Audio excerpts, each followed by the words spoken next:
Good evening. I'd like to welcome everyone, both here present and watching from home. Welcome you to the August 9th, 2017 meeting of the City of Lake Forest Plan Commission. I am Michael Lee, Chairman of the Commission. At this time, I'd like to introduce the members of the Commission who are present here tonight. To my far right, Commissioner Freeman. Then to my immediate right, Commissioner Henry. Then to my immediate left, Commissioner Kerr. And to the far left is Commissioner Ruggles. So from city staff, we have Kathy Zerniak, Director of Community Development. Our first item of business, is approval of the minutes from our most recent Plan Commission meeting, July 12th, 2017. I'd like to ask members if there are any corrections, requests, or items for further clarification on the minutes. Okay. A motion would be in order to approve. Motion to approve the minutes as drafted. I'll second them. All those in favor of approval of the minutes indicate by saying aye. Aye. Opposed, no. Motion carries unanimously. Next item on the agenda is recognition of a past Plan Commission member, Lloyd Culbertson. Lloyd had served with distinction on this panel for 6 years, from May 2011 to April 2017. He really did double duty in that he also sat on the Zoning Board of Appeals. And so he served there and here, so he was the liaison to the Zoning Board of Appeals. A lot of high-profile, important things occurred while Lloyd was with us here on the Plan Commission. The first, probably and foremost, and probably the most complicated, was the Northwestern Lake Forest Hospital. Next one was the Woodlands Academy Master Plan, the Bicycle Master Plan, the Amberley Woods Commercial Site Development, 2014, which was quite drawn out. The St. James subdivision, the Oak Knoll Woodlands subdivision, the TIF district that was approved in 2014 that gave way to the Laurel and Western Avenue redevelopment project that is currently under construction at that site. The Daramati Skinner subdivision in 2015, the condo development approval, McKinley and Wisconsin Avenue, the Estate Lane subdivision, the McKinley Road development, and the preserve at Wesley, which was just approved this year. In addition to that, Lloyd was instrumental in the code updates and all of the zoning map updates as well. So at this point, I'd like to have Lloyd come forward, and I'd like to make a short presentation.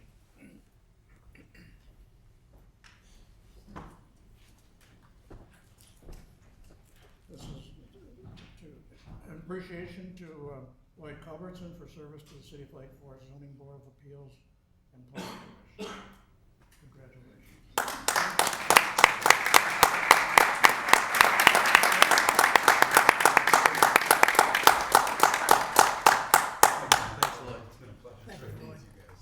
Pleasure. Thank you.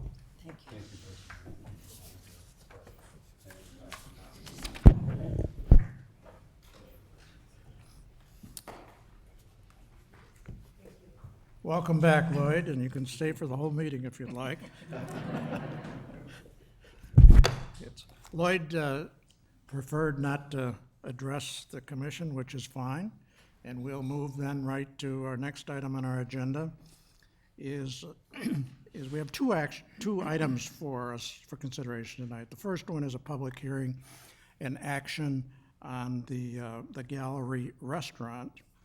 And the second one is the introduction and opening of a public hearing for the proposed Chase Bank project. The first one item, that is the Gallery Restaurant, will be a public hearing and action on that, while the Chase Bank is merely an introduction of the topic We'll have a public hearing on that. The main objective of that item will be for the commission to give direction and responses to the petitioner for bringing it back at another future meeting to consider it in more detail. So I'll call first, let me ask first, have there been any ex-parte contacts or conflicts of interest on either of these two matters coming before us this evening? No. Seeing none, we will proceed to item number 4, the public hearing and action on the Gallery Restaurant at 202 Wisconsin Avenue. Who's going to speak? Are you Ms. Lanyon? Yes. Very good, Is this good here? very Okay. good. Welcome.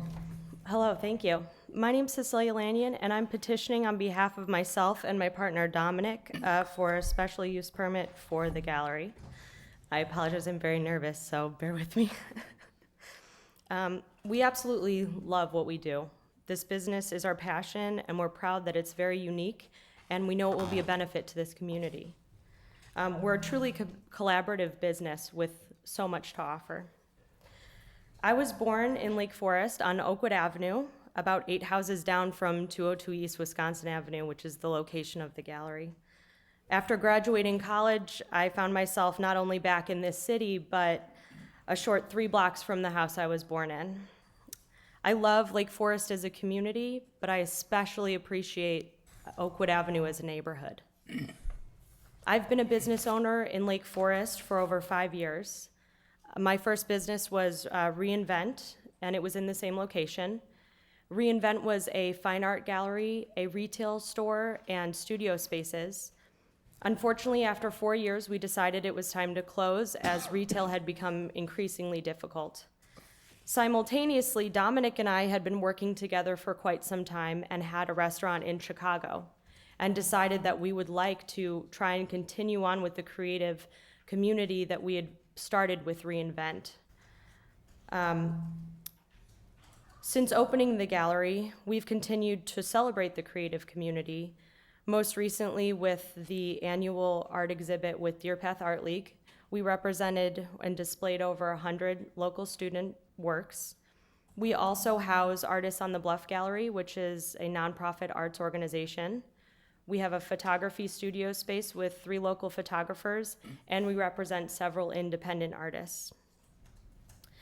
As we unveiled our new business concept and space, the community has been extremely supportive, and not just with residents, but with nonprofits and other small businesses that are local as well. We've become a space for celebrations, and quickly were the space to have bridal showers, baby showers. We've had retirement parties, family parties, author luncheons, and board meetings, just to name a few. And it's our greatest joy to be able to open up our space to the community. But as 5 years in business in this community has taught me that in order to stay relevant, you need to continually evolve with the demands of your clientele. And we're at a turning point in our business where we have an increased demand for our culinary offerings and dining spaces, which would be the courtyard patio. A special use permit would allow us to expand our culinary program and offer outdoor dining spaces on our courtyard patio in the summertime. I always tell guests that the gallery is an extension of our home, and it truly is. Dominic and I have put our hearts into this project, and it's this same passion that brought me back to Lake Forest to open my first business that drives me today, and that is I love this community, and I intend to be as positively impactful on Lake Forest as it's been on me since I was a child, as a teenager, and now as an adult. We hope you approve our petition for our special use permit so that we can continue to evolve and grow as an asset to this community. Thank you for your consideration. Thank you. While you're still there, I need to swear you in, okay? Oh, I'm sorry. I jumped the gun there. No, that's my faux pas. Do you solemnly declare and affirm that the testimony you've given and will continue to give if we ask questions and so forth is true and correct to the best of your knowledge? Yes. Thank you. So, Kathy, did you have any? Yes, thank you, Chairman Lay, members of the commission. This is a request for a special use permit to allow the operation of a restaurant within 150 feet of property that's zoned residentially. As was explained by the petitioner, the business has evolved, and the initial approvals were for an art gallery with some limited food and BYOB liquor. As the business evolved and became more popular, it was operating more as a restaurant. And just for the benefit of many patrons of the gallery, we've received a number of calls from people who feel like we've shut the place down or we've cited you with violations, and they're very angry. But just to be clear, we did hear some concerns from residents, and we met with the petitioners and agreed that if they were going to evolve into a restaurant, that it was important to go through the proper process and get them the proper approvals. So just to clarify that the city was not trying to be heavy-handed. We're simply trying to make sure the appropriate approvals are in place.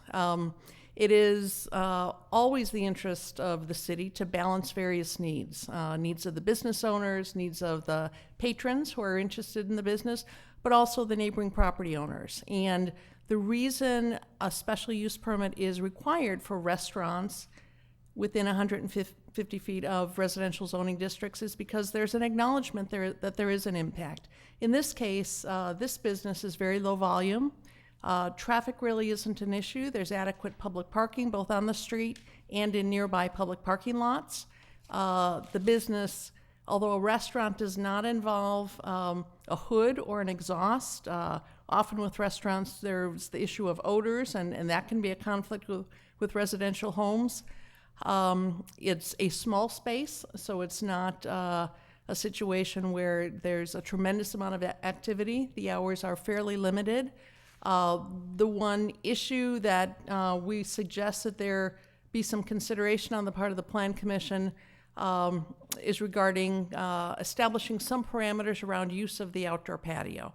The outdoor patio is small, so again, we're not talking about a significant amount of activity, but I think to date there have been at least a few instances where there's been a fair amount of activity, noise, lights, and there are just a few homes in that area, but there has been an impact on their private spaces, whether it's their backyards or even some of the rear private windows of their homes. So we did suggest some limitations on the hours of use of the patio. The patio is fairly well screened. There are garages that really separate the patio from the existing homes.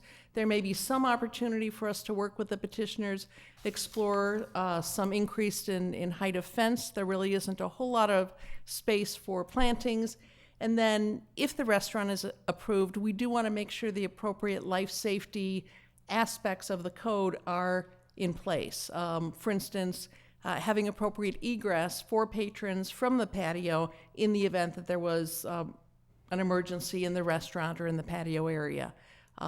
So you do have a recommendation in front of you with findings that support approval.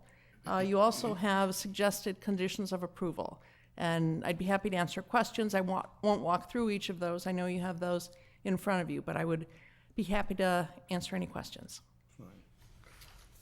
Questions of either petitioner or staff from members of the commission? I have one, Ms. Mannion, of you, actually two, and then one for Kathy. Do you plan to make improvements to the inside of the building and to the outdoor patio? No, No, neither one? no. Okay. And then secondly, when I read your request, I saw some terminology that I didn't quite understand. Culinary studio. It's the first time I had come across that. Could you explain that? And the second to that question is, I read, I believe it was in the staff report, that that the heating of the food is electrically done no stoves or anything, is that, That's correct, yeah. okay, so explain culinary studio. For a culinary studio, we wanted to showcase the idea that food would just be another extension of an art form that we offer at the gallery. So the same way we have sculpture, mixed media, or watercolor, the culinary studio would allow for a space for Dominic to create his food art, if you will. And we thought that was one of the best ways to express that. Okay. So is the food actually, if this is approved, is it prepared off-site and then brought to the space? No, food would be prepared on site. It is prepared with electricity, though. Okay. It wouldn't use stoves Okay. or exhaust. Okay. Other questions? Yeah, I have a couple questions. I'm not sure if it's for the petitioner or the staff, but I went to the site and I noticed it's a relatively small site, and I'm glad that Kathy brought up the egress for the patio, because I could see that potentially being an issue with so many people back there, and the fence leads to an adjoining property. And speaking of that adjoining property, the staff report says that's where your dumpsters are located. So is that an agreement that you have with that adjoining property? And I guess my question, if something happens with that agreement, where would you put your dumpsters for a special use restaurant? That's correct. We have an agreement with the property of 222. We've grown a very good relationship with them. I don't anticipate there being any issues with them. If there were, in which case we would certainly address it. And Kathy, is that something that is common, like that businesses that are not on the same property would share dumpsters? I don't know that it's common. We certainly have situations where businesses in multi-tenant buildings share trash and recycling areas. And there's a condition in the code that speaks to the fact that any dumpsters would need to be located away from the property line. So in the event that, for instance, a neighboring building sold or the agreement fell apart, that condition may not be able to be met, and then they would need to come in and we would need to work through that issue. Okay, thank you. Thank you. I had one question for Kathy. Who handles food safety? Does the city have a health department, or do you rely upon the county? The county. Okay. So this would then come under the county purview Yes. for inspections? Yes, and I believe they already have a county health license. That's correct, yeah. Okay, thank you. Okay, Tim? Okay, then let's move to the public hearing. I'd like to, first of all, those who would like to testify on this matter, would you please stand? I'd like to swear you in. Please stand. Do you solemnly declare and affirm that the testimony you are about to give or have previously given is true and correct to the best of your knowledge? Very good. You can sit down if you'd like, Yep. and then Thank you. let's, so please come on up, one at a time. You can self-choose, and tell us your name and address, please. I would note, as he's approaching the podium, I forgot to mention the commission did receive a number of letters Right. pertaining to. Good evening. My name is Philip Ross. I live at 213 Hancock Avenue in Lake Bluff, and I'm a longtime area resident. I'm also the vice president of the Artists on the Bluff, and we are the 501c3 nonprofit organization that exhibits our artwork in the gallery in that space in particular. And I just wanted to express my support for the things that they're doing, the innovation, the entrepreneurial spirit that they have, as well as their taste and really attention to the community. And so I just wanted to express my wholehearted support for their approving of their petition. Thank you. Thank you.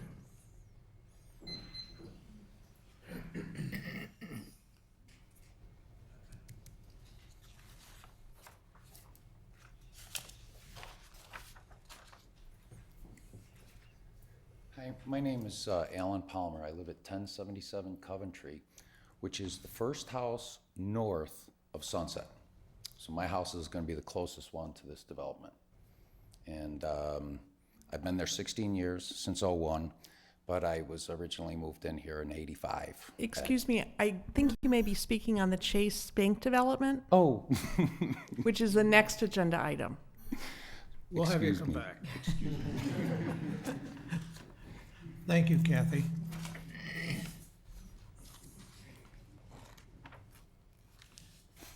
Good evening. My name is Corinne Stagen Torkelson, and I live at I just moved. Hold on one second. 217 Hancock Avenue and Lake Bluff. And I have been lucky enough to be an artist that has been exhibiting since the gallery opened under reInvent and throughout the transition.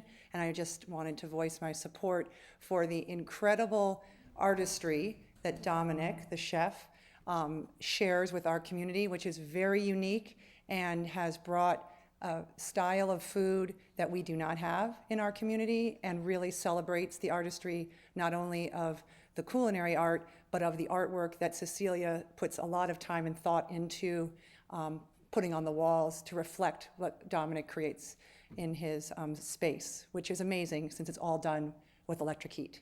So it's very innovative. That's all. Thank you. Thank you.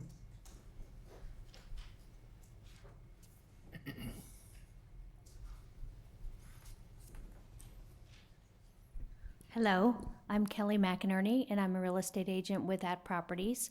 I live here in town. I live at 1445 North McKinley in Lake Forest, and I am a frequent patron of the gallery, and I enjoy bringing clients there. We've had client appreciation parties there, and everyone who dines there, that dines with me or has gone on their own, really enjoys the space, the tranquility. The food is exceptional, and I think it's really a wonderful new offering to Lake Forest, something exciting to tell people about as they're considering moving to Lake Forest.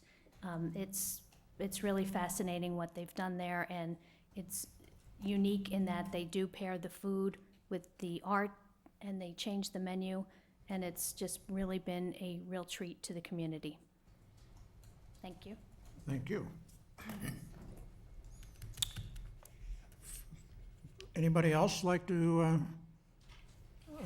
provide a statement to the commission during this public hearing? Okay, seeing none,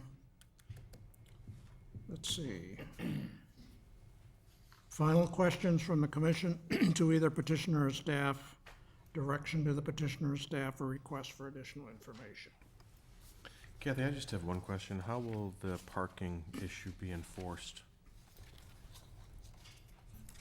I mean, there's a public lot right across the street from it, so hopefully it won't be a problem. But to the extent that there's private vehicles in front of residences in the nearby area, how do you enforce that? I think in the staff report, it does speak to the fact that it really is the obligation of the business owner, the holder of the special use permit, to monitor that. If the city gets complaints and the provisions of the special use permit are not being complied with, then that could be brought back to the Plan Commission for review. So it would really be based on a complaint basis. The city has gotten involved in similar situations, would then monitor the area closely, track license plates and activity, but our hope is that the business owners would communicate with both employees and patrons, and in this case, there's ample parking rather than going west into the residential neighborhoods. Thank you. Kathy, I have a question for you. On page 3 of the staff report, the third paragraph down, it says, "The special use permit, if granted, can specify that no cooking system that requires a hood and exhaust system may be installed without reconsideration of the special use permit due to potential impacts of the surrounding residential properties." And yet, I did not see that language in the conditions following the staff recommendation. Would it make sense to include that as a condition? Absolutely. I just didn't carry it through. Okay. So, good catch. And then along that line, if I can make the suggestion that under general staff comments, under item 13, with regards to Rosemary's comment on the trash, that we put some language that specifies that all the trash and recycling containers would be consistent with the commercial food establishments in the city. That's, to me, is the biggest problem.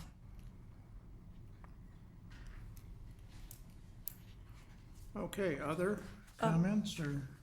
I have a question for staff.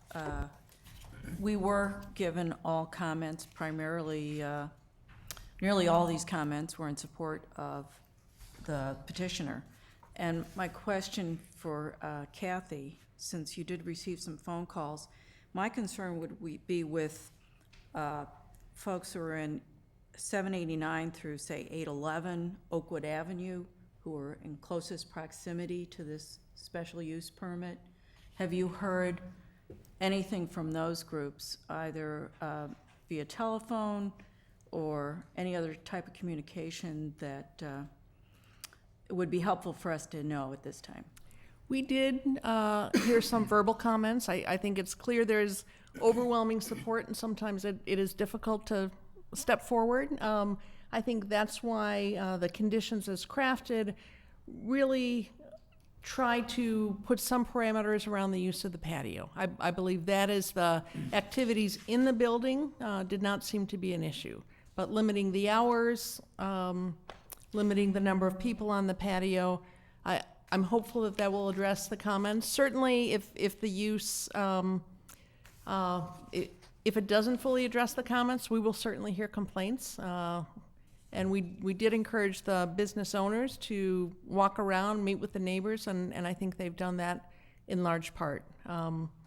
We will know if it's not working because we will hear complaints. And again, ultimately, if the special use permit does give us the ability to come back to the Plan Commission if it does not seem to be a use that is compatible with the surrounding single-family homes.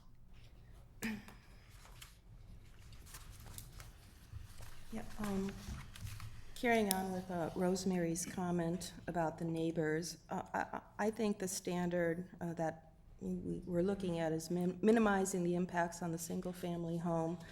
And most specifically, I agree. I think that has to do with the patio and the noises traveling from a patio. Summer nights, voices carry, and even if you're ending it at 9 o'clock at night, that could potentially disrupt the neighbors that want a quiet evening in their own backyard. So I guess my question is, earlier the petitioner stated that they weren't really planning to do any improvements to the building. Does that include not doing any improvements to the patio, such as higher fencing or some other kind of screening that could mitigate that sound? I just think that would go a long way in helping the complaints down from the neighbors. And I think one of the conditions does speak to encouraging staff to work with the petitioners. There is limited space. I want to recognize that, but I think if there is an opportunity to increase the height of a fence or add some thicker screening, I think we can certainly meet on site and try to accomplish that. Okay, thank you. Okay, what's the pleasure of the commission on this matter? We have the staff report before us. I would make a motion that we approve the special use permit petition with the staff's comments 1 through 13, as presented and amended today. As amended by Mike, and then my suggestion? Right. Very good. So that specifically would be adding to 13 Tim's suggestion about compliance with other ordinance requirements regarding the disposal of food. And then Chairman Lay's number 14 would be the venting or use of other than electric Bringing appliances. forth the language that she had in her staff report, bringing it down as a formal From the condition. body of the report. Yes. Okay. I second the motion. It's been moved in second. All those in favor of the motion indicate by saying aye. Aye. Aye. Opposed, no. The vote is 5-0. Thank you very much and good luck.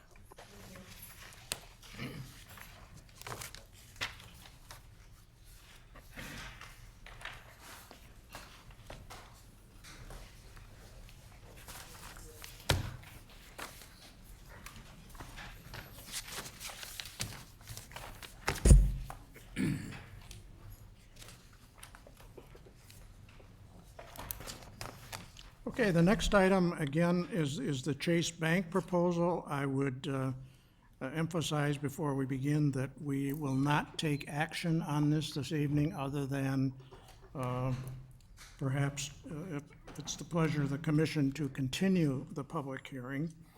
So at this point, I would like to ask the petitioner, is there a Chase Bank representative here?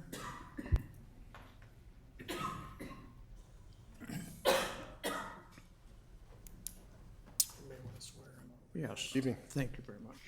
I'd like to swear you in. Anybody else who would like to testify on the Chase Bank issue, please stand, and I want to swear you in, please. Okay. Do you solemnly declare and affirm that the testimony you are about to give or have previously given is true and correct to the best of your knowledge? Thank you. Please identify yourself and address, please. Sure, thank you. I'm John Kristoff. I'm the market director of real estate for JP Morgan Chase Bank. I live in Libertyville at 659 Valley Park Drive. First I want to sincerely thank you very much, Commission, for allowing us the opportunity to present today. Really appreciate that. In my role as the market director of real estate for JP Morgan Chase Bank, I'm responsible for the greater Chicago region. This is approximately 350 branches, about 1,500 ATMs, and what I do is I help create and implement our branch strategy and ATM strategy across this network. Greater Chicago, this territory is extremely important for JP Morgan Chase Bank. We're the #1 bank in the region, and this Lake Forest community is definitely no exception to that. While we currently serve the Lake Forest community with one branch downtown, just a couple blocks away over here, we really don't have anything conveniently serving the Lake Forest residents on the west side. In the West Lake Forest trade area, which we define as the 2-mile ring around the subject property, there are approximately 8,275 households. Right now, approximately 75% of these households are already a Chase customer with at least one checking account within those households. Now, if you look at all the Chase products that we offer, mortgage, credit card, those types of products, the number gets much higher than that. Of course, this doesn't mean that all customers, those customers are all exclusive to Chase. Obviously, in communities such as yours, it's not atypical for a customer to have 2 or 3 different accounts and maybe in different banks. What we find is typically customers demand to have a branch located within about a 3-minute drive time from their home or work. This is usually they're located next to so-called daily needs stops, next to a grocer, next to a pharmacy, next to public transportation. We feel this spot really fits absolutely perfectly for that, and we'll show you that in a few minutes. We feel that the typical Lake Forest resident has a lot of banking needs and really demands great service, and that's what we're trying to help provide. While JP Morgan Chase really has never been stronger, the retail banking industry is obviously changing. You hear that in the news all the time. You hear that every time you open up Cranes. The entire retail industry is changing, obviously. That is why the branch that we're proposing building today is really the branch of the future. It's really the branch that we hope to serve this community 20, 30, 40, 50 years down to the future. What we're seeing is that branch transactions are falling off considerably. Customers are migrating to do those transactions to mobile, chase.com, telephone banking. They're using debits and debit cards, credit cards. People are really holding less cash these days. But we're really still finding that 99.9% of the customers still want that personal touch when they're opening new accounts, when they're managing their investments, when they're refinancing their mortgage, when they're servicing their accounts, and we really don't see that changing anytime soon. In the bank branch of the future, which we believe this is, when you walk in, you won't see that huge mammoth teller line. What you'll see is glass private offices. You'll see the Chase private client reception areas.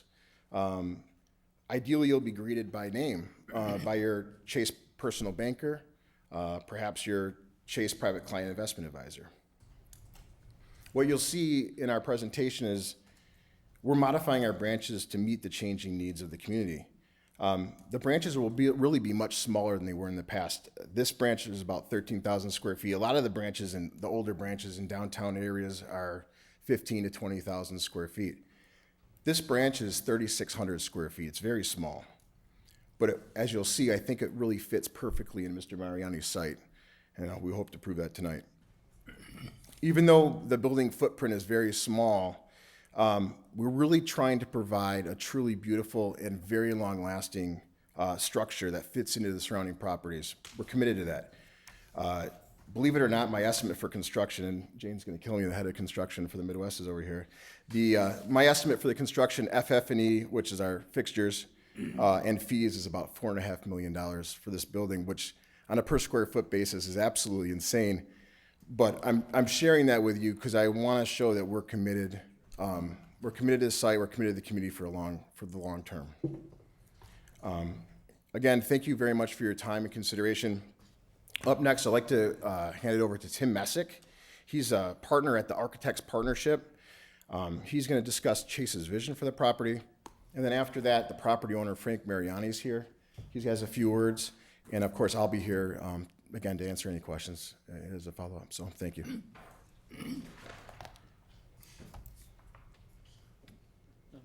Thank you, John. My name is Tim Messick. I work with the Architects Partnership. We're architect of record for Chase Bank. We're located at 200 South Michigan Avenue in Chicago. I appreciate your time tonight to very briefly walk through our presentation. Just want to get familiar with the site layout, what we're proposing, and the intent of kind of the redevelopment of the site. For the property, it is the existing McDonald's located at Waukegan, and it's a 1 acre parcel, so it's about 43,000 square feet. It has the one-story building, which has a second floor massing to it, along with approximately 40 parking spaces to the north and west. Access points are right in, right out off of Waukegan, along with full access to the rear, to the west, and a 3/4 access in front off of the side street. The proposed bank would be situated such that the footprint is much the same as the existing McDonald's structure. We would demolish the existing structure, all of the underground utilities, along with all of the site improvements, leaving what we can as far as the landscaping and trees on site, and then redevelop the site entirely. The building footprint is consistent with the existing McDonald's, and the new site plan, which you see in front of you now, is 37 parking spaces along with a 3,600 square foot single-story building. We are maintaining the existing access points, the right in, right out, 3/4 access, and the full access to the rear. You'll notice that the full access at the west end of the property has cross access to the shopping center to the north. There's an existing easement that needs to remain, and that is part of the encumbered property that we plan to proceed forward with. The parking is located such that it's to the north of the building and to the west. We have a ATM drive-through, so it's not a drive-through window itself. It doesn't have a teller, but it's just the ATM to the south of the branch with a bypass lane. So the drive-through traffic would be in a counterclockwise direction, and they could utilize that 3/4 access at the southeast corner as a convenient and efficient way to exit the site. The landscape plan, we do plan full redevelopment, shrubs, trees, perennials, maintaining the existing trees to the extent possible. So there's a lot of wonderful oaks and mature species that we'll try to maintain and protect during construction. That's part of the building green process with Chase for both the site and the building. The tree preservation plan, you'll see that there is 2 trees. One in the parking field just north of the building, one in the drive-through lane that would be removed. The remainder of the trees would remain. Like John had mentioned, the floor plan layout is an open office plan, so you would see all of the bankers in the private offices. It's full-height glass partitions that would separate the front-of-house banking services that are located off of Waukegan Road from the back of house areas, the cash rooms, the safes, those kind of things that are located to the rear of the facility further west. The massing of the building, it is a single-story building, but we do have massing that would create a second floor visual that is consistent with the shopping center to the north, as well as the adjacent structures adjacent to the property to the south and to the east. The building materials are traditional. They're natural materials, so it would be a limestone, it would be brick veneer, it would be copper downspouts and gutters, and traditional dimensional roof shingles.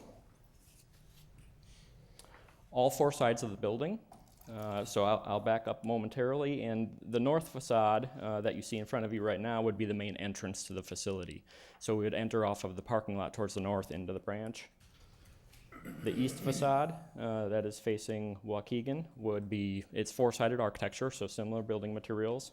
It would also have that frontage look to it, as well as the south elevation that's facing the side street, and the west elevation that's facing the tracks. So it is four-sided architecture. This is a rendering of what the site would look like, fully developed, with the landscaping and the building massing and materials. We feel it's appropriate, consistent with the adjacent structures and what is around us, and it would be a vital component adding to the fabric of Settlers Square. This is looking from the intersection, taking a look at the drive-through, which has been de-emphasized, and we've tried to create a scenario where it's addressing both pedestrian and vehicular traffic to the extent possible. As far as signage, we are proposing 4 wall signs that are sized appropriately to each of the elevations. We do have customers coming from us from 360 degrees, depending on how they're accessing the site. So what we were proposing is 4 wall signs along with a monument sign along Waukegan. This is a representation of the 4 wall signs. We included a massing study showing how the building relates to the adjacent structures. Height would be consistent, massing overall is consistent, appropriate to the smaller site. We have prepared a redevelopment plan for future redevelopment if the need arises. That would be adaptive reuse. We would require parking setbacks from the north, west, and south property lines. The remainder of the design would not need. And with that, I will hand it off to Frank Mariani, the property owner, for some final comments. Thank you.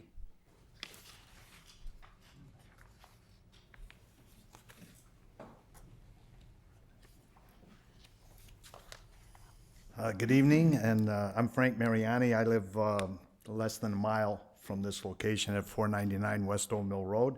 I want to thank you all for your time. I thought it might be a good idea to start at the very beginning. I bought this property with my uncle John Fiore 30 plus years ago. At that time, Bob Kanukin ran his tree business, and my other uncle Don Fiore ran his landscape business out of that site. Previous to that, it was a service station. They moved on to a larger place. Then we had a little trouble leasing it, but we leased it to a auto repair shop. Then the city approached us because they wanted to create Settlers Square. And quite frankly, we met with Bob and with city officials at that, Bob Kiley, the city officials, and we helped design Settlers Square as citizens. We thought we should do that.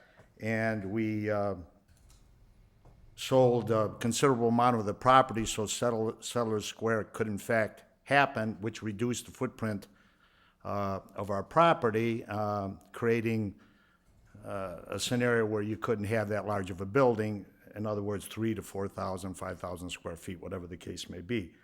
In all full disclosure, my uncle, who's 83 years old and doing very well, at the end of our lease with McDonald's, which will be ending 20 years at the end of this month, I'm going to buy his share out. He, quite frankly, was not looking forward to going through another session like we did when we put McDonald's in. But that's another story. Anyway, getting back to McDonald's, I want to remind everybody that, quite frankly, it wasn't our idea to put a McDonald's in on that location. I was asked by some city officials at that time that it might be a good idea to consider a McDonald's out there, which kind of surprised me. But I said, okay. And Bill Mekesey, who's the owner of the actual franchise, who has several franchises, and a Lake Forest resident, and somebody who has an office right off of Everett, he wanted to do something special. So from the very get-go, we said okay, and we proceeded down that line. And just for history's sake, we had designed a building that was absolutely non-traditional McDonald building. It didn't have the signage that a typical McDonald's would have. It wasn't going to have a drive-through when we first proposed it. Then the citizens and friends came up and said that the McDonald's was going to create a problem with debris being thrown all over, the smell from the McDonald's, there would be gang problems, and it was unbelievable. And I think the city spent about $500,000 fighting the McDonald's, and McDonald's spent more than that. And so it got to a point where they had to have a drive-through to make the thing viable. That's how we got the drive-through. And ultimately, that's how we got the McDonald's. Bill Mekesey wanted to do something for the community, and he wanted to have a McDonald's in his own community. He has 30-something plus McDonald's. It was never a very viable McDonald's. It didn't generate anywhere near the typical revenue that you would get from McDonald's, but that was fine. So his lease was up at the end of this month, and it really wasn't a viable situation anymore for McDonald's to be there.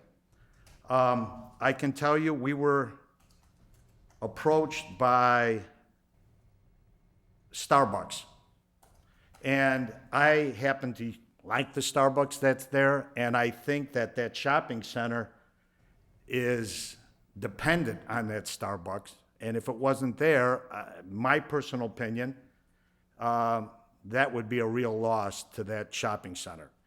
I think, and maybe somebody can give me the exact facts, but I believe there were 3 empty spots in that shopping center for over a year. And I don't know if this to be a fact, but I'm not sure if any of them are sales tax. The occupants now generate sales tax. It's not an easy site to fill. As somebody said a little bit earlier regarding the young couple, which I'm very happy to see that you approved, it's tough in the retail business no matter what you're doing right now. And I think that taking Starbucks would have been an easy thing for my uncle and myself, because I'm sure everybody would have clapped and thought it was wonderful, but I would hate to see what would have happened to that shopping center. And I don't like to see, as a resident, I'm not crazy about seeing vacant storefronts. So, hence, Chase came to us. We didn't go after Chase. They're designing something that they believe will not only, if something, God forbid, was to happen to Chase, which I don't believe is going to happen, that building could be used for a different type of business, I think, quite easily. Chase is putting the dollars that are necessary for it to be, I think, aesthetically pleasing. I have a feeling I know a good landscape contractor and designer that can make it look good, so we can get all that done. As a resident, I don't understand the big uproar about there are too many banks. I believe that, business is business, and if somebody is willing to make the investment, isn't that the way it works in America? And quite frankly, I liked Lovell's. Not enough people liked Lovell's, and it's no longer a restaurant. As you can see from my body shape, I like McDonald's. Not enough people like McDonald's, and it wasn't a viable business. That's not the realtor. I'm very fortunate and blessed to be in a community that supports Mariani Landscape. So the people in Lake Forest support businesses that they want and that they like. in this situation, I think that the banks that are in the current area, Wintrust, Private Bank, are doing very well. I think Chase would do very well. I think the fact that there won't be traffic on the weekends and things like that is great for the community, and I think I'll just leave it at that. So thank you very much for your time. Thank you. Let's see, who else that we swore in would like to speak? Ready for that? Sure.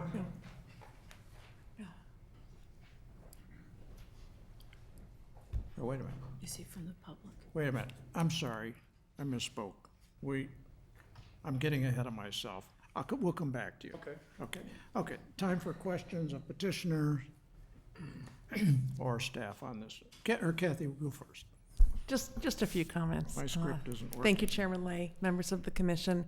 As you noted, this petition is before you for introduction, for you to hear from the petitioner, for you to hear from the public, and really get a sense of what the request is all about. It's a practice you fairly often follow. Here's something first. You do in your staff report have the criteria upon which the request for a bank and a drive-through will ultimately need to be evaluated upon. I did not prepare findings at this point, again, knowing that this is an introductory presentation. I will say that the city has received many calls or comments at ward meetings about this petition to date, and the elephant in the room is simply that people do believe that there's too many banks. In this case, there will be 4 banks within a block. A number of years ago, the city council heard the very same thing, and at that time, they did amend the code to make banks special use permits and establish some special criteria, which are included in the staff report, that would at least allow banks to be reviewed in the context of the surrounding development, in the context of how do they contribute to or make difficult pedestrian activity. Our buildings designed and built in a way that they really are long-term buildings for the community that will really be additive, buildings that could over time be reused as a restaurant or as retail spaces or as offices. So those additional criteria recognize that even though people may not want another bank in the community, the city is obligated to have specific criteria on which to evaluate requests. The city, there is some conversation that there's a moratorium on banks. There was for a short while, many years ago, while the code amendment was developed, but banks are permitted in the community, subject to the specific conditions.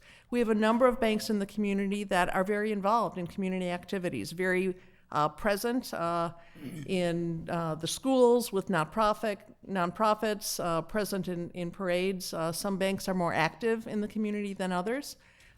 We have really encouraged Chase early on to be very involved and very present in this discussion. I think the Plan Commission always wants to see that passion that you saw in the earlier petition. There are a number of issues that were called out in the staff report.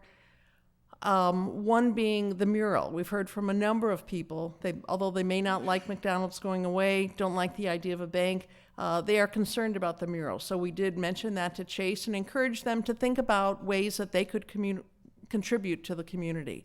The financial aspects of the change of the site from a sales tax producing site to a non-sales tax producing site, that is really the purview of the city council. When Lovell's, and actually the Lovell's family decided that it was time to move on and move toward a smaller business. When they decided to leave that building, the healthcare, North Shore University healthcare systems that moved in, they did, along with the property owners, come forward to the city council with some contributions to the community, both upfront and on an ongoing basis. From a traffic perspective, from a drainage perspective, from a parking availability perspective, from from the perspective of negative impacts from light or noise or odors, the bank doesn't appear to have any negative impacts relating to those criteria that are normally evaluated by special use permits. As was noted, the existing building will be demolished. The new building would cover virtually the same footprint. We do think it's important to work very hard to save a few of the few trees that are on the site that are significant and healthy. So the discussion tonight is really for you to look at the criteria, listen to the public comment, and really give staff and the petitioner some direction on how you expect this to be further developed before it comes back to you. Staff does recommend that you move this petition forward to the Building Review Board. The aspects of this petition, its presence on the streetscape, the building, the materials, the signage, the landscaping, the lighting, that is all under the purview of the Building Review Board. And I think in this case, it's very important that the Plan Commission have those elements of the project worked through more fully before you take final action. I would be happy to answer any questions. Thank you. Okay, questions of petitioner or staff? Let me start out with a question for Mr. Krisoff. Could you come up, please?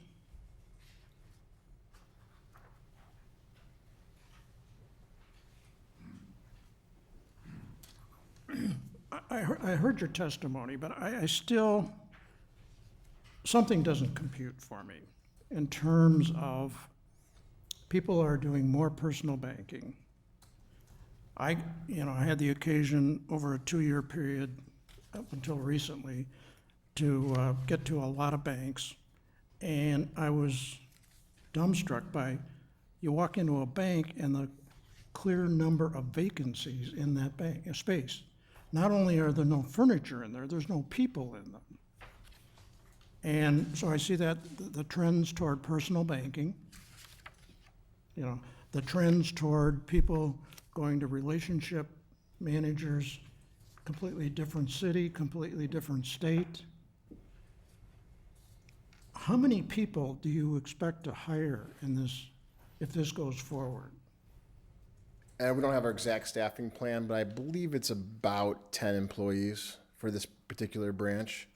And then any that will be present at any particular time is maybe 8 to 10 or so. So what? So it's not, and that's why I think that this. And I agree with you. I think there's a lot of these older facilities, and the way the branches were staffed in the past, they were bursting at the seams with people,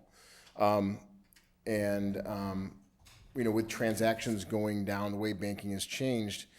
We don't need the 15,000, the 20,000 square foot huge branches, the 2-story branches. But we still need people. People still need to talk to other people when there's an issue, when they're opening new accounts, when they're talking about how their investments are made, when they want to refinance their house, when they're opening accounts for their kids, they're going away to college. Those kind of and just touching base.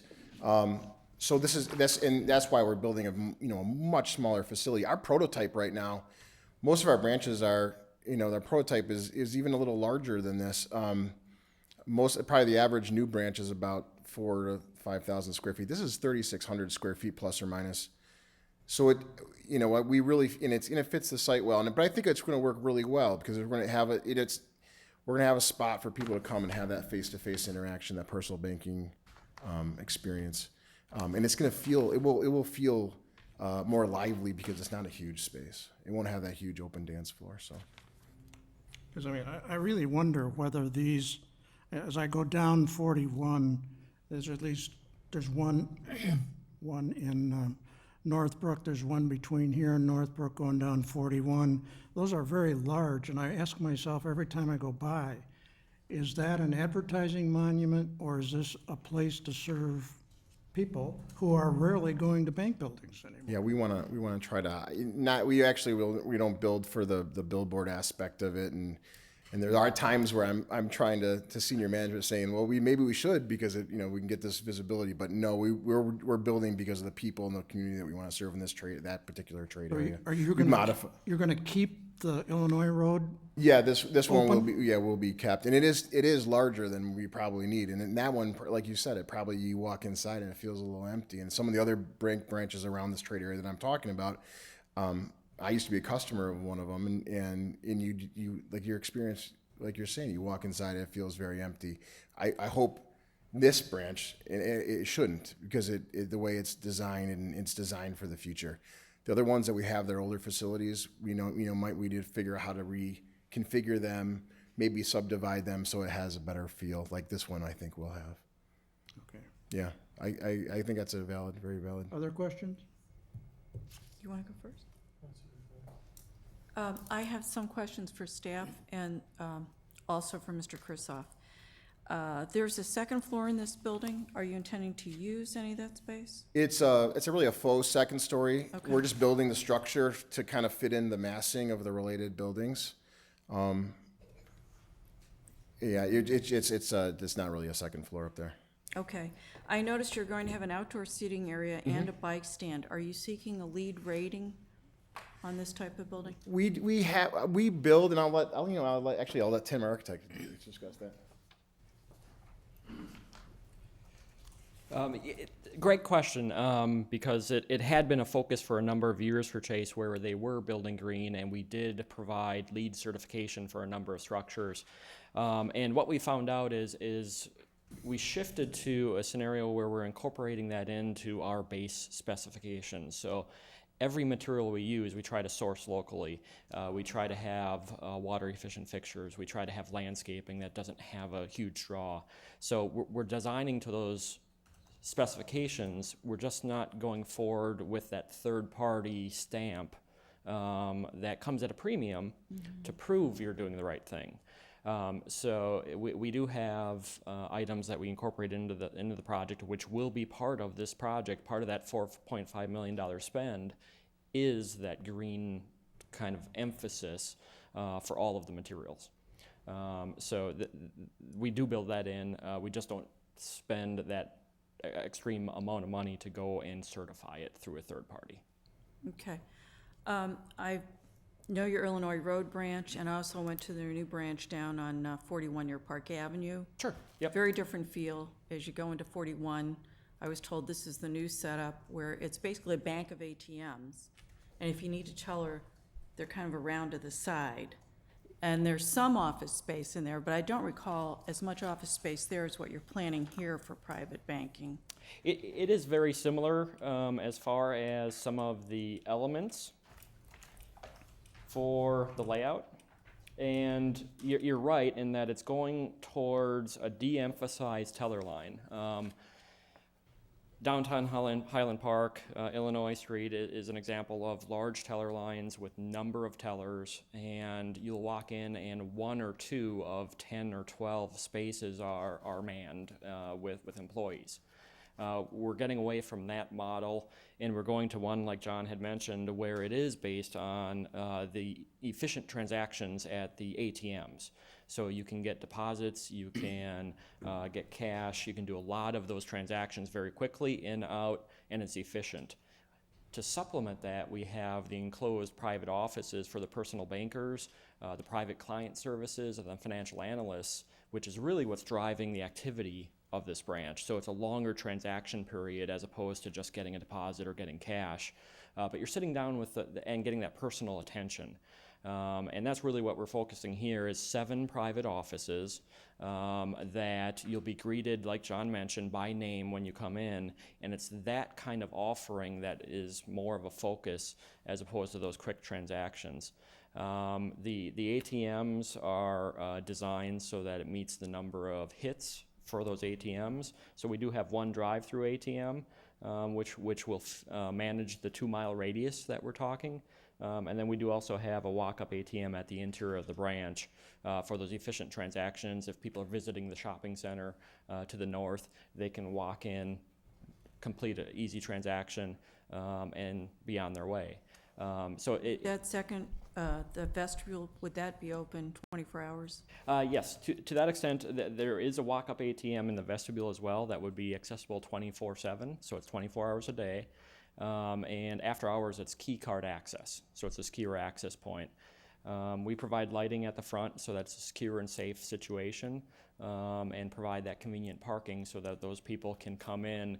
If they don't want to go through the drive-through, or the drive-through is taxed at that point, they can always come into the vestibule. I notice in your layout here for an alternative use, only one of those two storefronts would have visibility from the main road on Waukegan Road. Yes. The way that the site lays out is that the access of the building is east to west. So the most efficient way to subdivide the property, so if somebody didn't want to take that 3,600 square feet, typically what we'll see from a design perspective is 1,800, 2,000, or something like that, where you have smaller viable sites. It's entirely feasible that somebody could take the 3,600 or subdivide it to smaller spaces.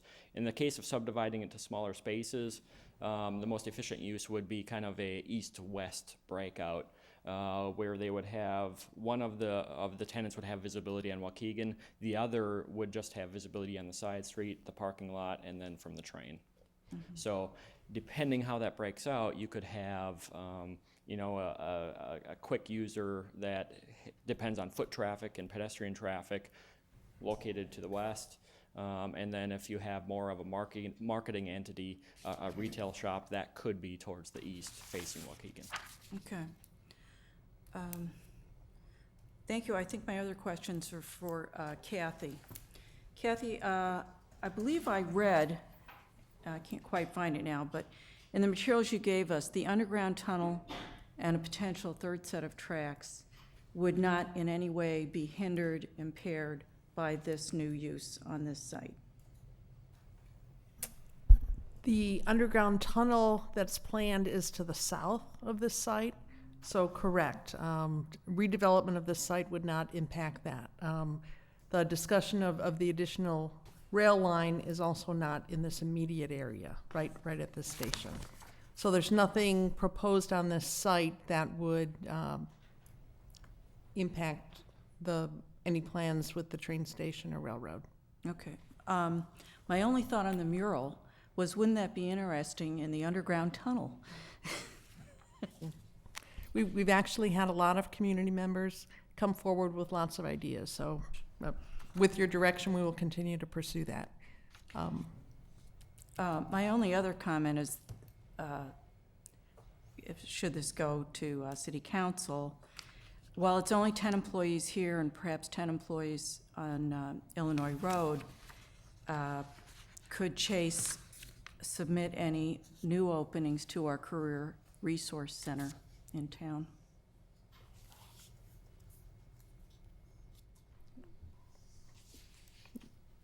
I don't know that that would be a topic for the special use permit, but certainly I think challenging Chase to talk about how they are going to become more integrated in the community is appropriate.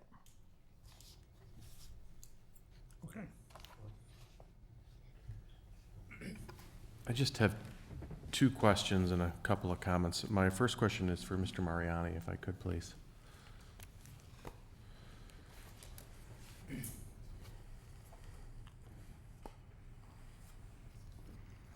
First of all, thank you for the background. Sure. I did watch the McDonald's development with some interest as a private citizen, and I appreciated you sticking through it. Also, Mr. McGessie's investment in that, and things like the mural that have come out of it that have been discussed widely on social media these past couple of weeks, I think are really a testament to what was done there. So I appreciated the background, but I wanted to make sure that I didn't draw any inaccurate inference from what you said about the viability of a McDonald's. Is it your testimony here that Mr. McGessie or McDonald's approached you before Chase and indicated that they were unwilling to renew the lease? Is that that it wasn't viable? I had several conversations with Bill regarding him continuing his lease. and what he could offer made it not viable. Okay, so when you And, say. and it's something else. We all know that they opened a McDonald's a mile away in Bannockburn, and that pretty much sealed the deal. For you? I mean, you're talking about what was viable for you as the owner, lessor of the property. Well, for both of us. So it is your testimony then that Mr. McGessie, prior to Chase making an offer on the rental, indicated that he was not going to renew the lease? We negotiated back and forth, and Bill, at first, probably over a year ago, wanted to stay, but at a lease that I would not, at a rate that I would not accept. Fair enough, fair enough. Okay, thank you, I appreciate that. Sure. The other question I have then is for the development, real estate, I lost your title, I'm sorry. Yes, please, thank you. So just a comment first, Kathy. When we were here in March talking about another retail property in the same area back on March 8th, this commission had a fairly robust discussion about this B1 zoning, how it relates to property rights, and the way this process, including sending things off to the BRB, can, even with good intentions, drag things on to a point where it deters appropriate developments, and in the end, I think fails to serve the best interests of our community. In March, like here, again, we were reviewing special use permits, 2 of them for a property. Here, there's 2 as well. Under section 159-109, special uses requires a permit for all drive-throughs, quote, drive-through facilities of any type. And section 159-116, which is the 5 pages of permitted uses under the ordinance, requires a permit for, special use permit for banks, savings and loans, credit unions, retail brokerages, et cetera. But before we even get, so the threshold question, I guess, Kathy, and correct me if I'm wrong, for this plan commission, isn't financial. It isn't why is Chase investing $4 million in a building in this area where there was a development, an ongoing concern.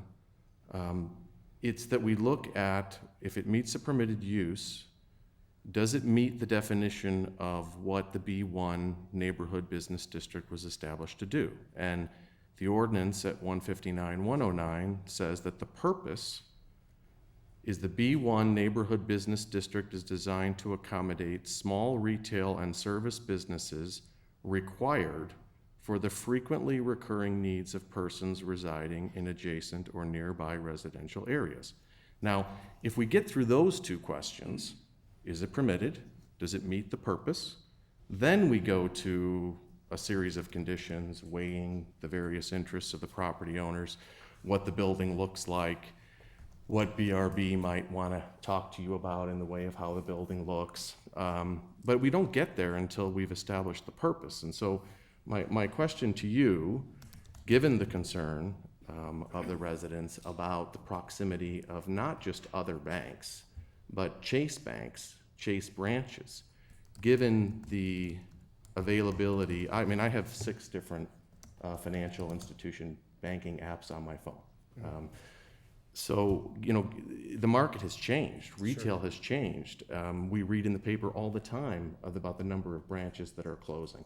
Wells Fargo just announced this year 400 more branches closing. You've closed 9% in the last 4 years. B of A closed 15%. Citibank closed, I think, somewhere in the neighborhood of 38% of their. So help me understand, when the residents raise this concern, what is it about this proposal that is required? What is it about this service business that makes it required for the frequently recurring needs of persons residing in adjacent or nearby residential areas? And it's true, yeah, retail is changing, and our business is changing, and we are net probably closing branches in greater Chicago. A lot of those closures are not we're just closing them and leaving an area. It's usually a lot of times where they're 2 to new relocations or 3 to new relocations where we have a number of branches. They may be in lines or in store. We closed when Dominic's closed. We had 53, I believe, in Dominic's. That wasn't our choice. Then Dominic's closed, and we had to close those very quickly. We were we only had opportunity to build back 3, and Jane did it very quickly within a couple months. Found 3 locations and were able to build some of those back. Our lease was up in Myers, and we had 75 or so locations at Myers, and we had to close those.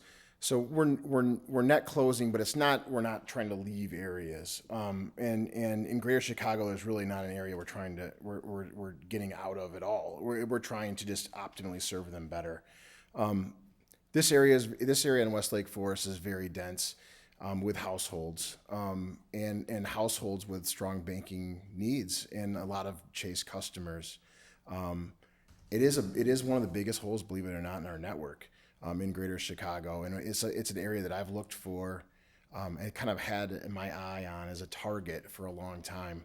And before me, I'm going on about almost 8 years at the bank next month, and it's been a target for me for a long time. And we just didn't really have the right spot. I mean, and this opportunity I think is absolutely perfect for us and see as a long term, definitely a long term hold with the kind of money we're putting into it. The kind of customers, it's a small format. We don't see that going away. In this building, we can even if banking changes even more, we can change the facility. We're always going to have people. It's just going to change a little bit, and we don't see this area changing. And the households going anywhere, and the people that are our customers going anywhere. So. Thank you. Yeah, thank you. And I do appreciate it. It's a significant investment, and Chase has been, has an ongoing, branch here on the east side. I'm a customer. I appreciate the interest. I'm trying to weigh it against what the ordinance requires. Sure. I just had a follow-up, because the Dominic's, which is now a Heinen's in Bannockburn, Yes. formerly had a Chase We did. within it. We did. So does Heinen's have anything like that now? We did not have an opportunity So to this build one. back site there. would replace, to some extent? That's a good point. Yeah, I didn't even think about it that way. That's true. That Dominic's did, and we did not have an opportunity to backfill in Heinen's. That opportunity wasn't open to us at that time. And I think there was a time period between when Dominic's closed and when Heinen's came in too. So that wouldn't have worked for us. But yeah, that would kind of fill that little bit of the service gap where the Dominic's went away. Questions? Okay. Are we ready for the public hearing? Okay. We'll then open the public hearing on this matter. Now, sir, it's time for you to come up. Please, for you and for those who follow you, please give your name and address, please. My name is Steve Rickmeyer. I live at 851 Gloucester Crossing, which is in the townhomes behind Sunset Foods. I am not opposed in any way to the bank coming into the community. They're a fine institution. They've been around for a number of years, and I'm sure they're fine people. I see no negatives per se to them coming in, but having said that, I don't see a lot of positives either. There are also 3 banks in the immediate area. I don't understand the value proposition of having a 4th bank and how it's going to benefit me having them there. Conversely, losing McDonald's is to me a big downside. I am a person who uses McDonald's for 3 different ways. I'm there almost daily with other community members that get together every morning for coffee and have a muffin, as you can see by my girth. But I enjoy being there with the community and having a chance to get together with neighbors and be able to talk through the issues of the day and spend an hour or 2 just communing with folks in the area. I also serve on the board of directors of the Homeowners Association back there where I live, and from time to time, if an issue comes up with an individual homeowner, I often suggest that we go over to McDonald's, have a cup of coffee, and talk through the issue. And use it as a basis to try and resolve any issues that may come up. Lastly, I'm a grandfather. And when the kids come over to visit, going over there for an ice cream and having a meal with them or something of that nature is something I very much value having in the neighborhood. Could I go elsewhere for coffee? Starbucks is right down the street, but I don't happen to like Starbucks coffee the way I like McDonald's coffee. I would prefer to be able to go to places that are in the area where I live and support them rather than going down to Experience or going down to Mariano's when it opens and going to other locations to be with friends and do this sort of thing. So I see value. If we have to close McDonald's, it's gone. But, I see value in having a replacement for that in the area. And I'm very sorry to see it leave, beyond just the murals. I think it's a fabric of the community that's being lost. And I regret that. It's a shame. Thank you. Thank you.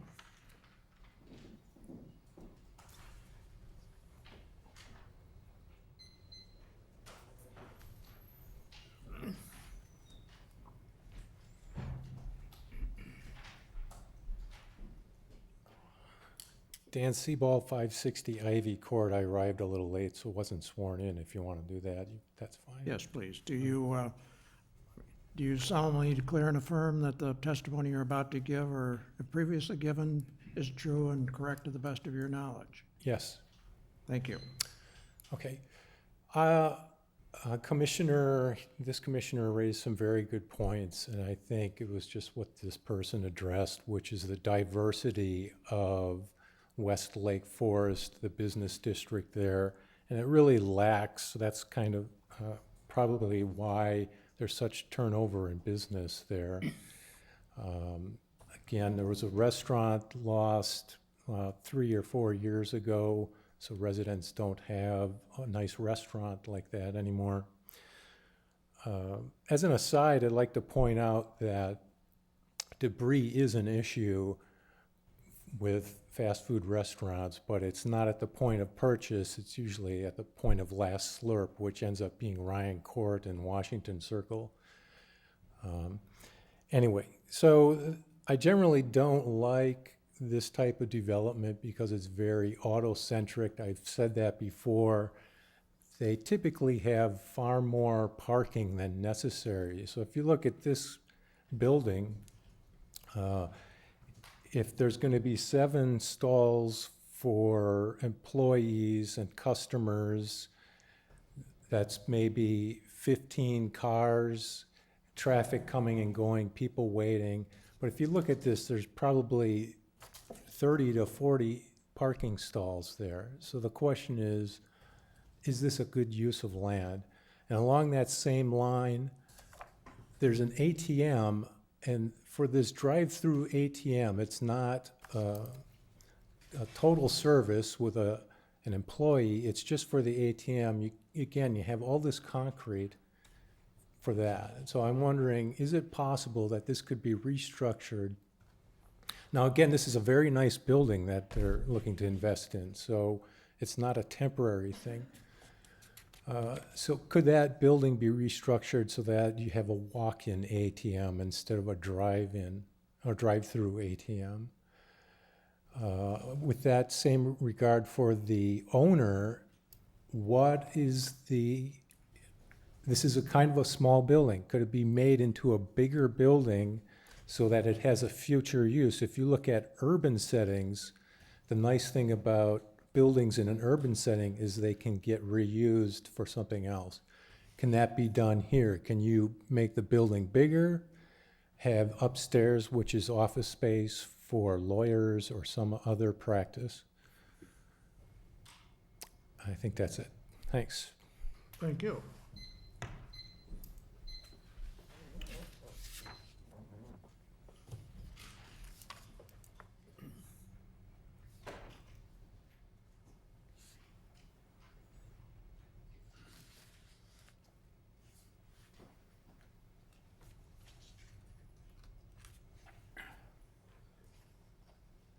My name is Larry Crone. I live on Washington Circle, which is east of the tracks, east side of town. Lifelong resident of Lake Forest for 87 years. I remember when you got west of Skokie Highway, you thought you were in the country. I'm a retired letter carrier. At that time, there was a big cattle farm off Old Mill Road, east of Waukegan Road.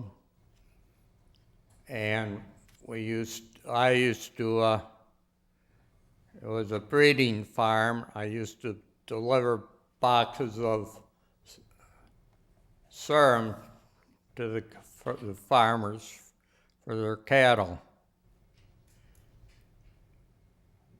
As Steve said, there's 10 or 12 of us meet every morning for coffee out there. There's no other place west of along Waukegan Road outside of Starbucks. We meet there 5-6 days a week. We discuss the world's problems, a few jokes, and while we're sitting there, we notice the various customers that come in. Today, for example, there are 3 out-of-town people came in with their children. And as you know, children like McDonald's. I imagine these people were traveling through walk down Waukegan Road. The kids wanted something to eat. They pulled in there. There is no other restaurant on Waukegan Road. You have that, I believe it's a Japanese restaurant in the shopping center. You have Starbucks, and you have McDonald's. But West Lake Forest has grown in the past, after World War II. And there's many families out there that the mothers take their children over there to get a hamburger, fries, maybe a Coke, and I'm against another bank. As you know, Lake Forest has 5 banks downtown. We have 3 out west. And with electronic banking now, McDonald's is right next to private bank out there. And we can see the entrance. And I bet there isn't 2 or 3 people go in that bank while we're there in 2 hours. It's a shame that maybe, I believe the city has a economic director or something like that. It's supposed to keep businesses in town. Yet the restaurant up on Western Avenue closed in April, I believe. Of course, Burger King closed before that, but that more or less was a disgrace for Lake Forest. But McDonald's is well run. It's clean. You never see any trash outside. There are no teenagers using it for hideout or get together out there. You have many laborers, service people stop there in the mornings to get coffee, get their sandwiches for their day's work. Thank you. Thank you, sir. Next person to testify?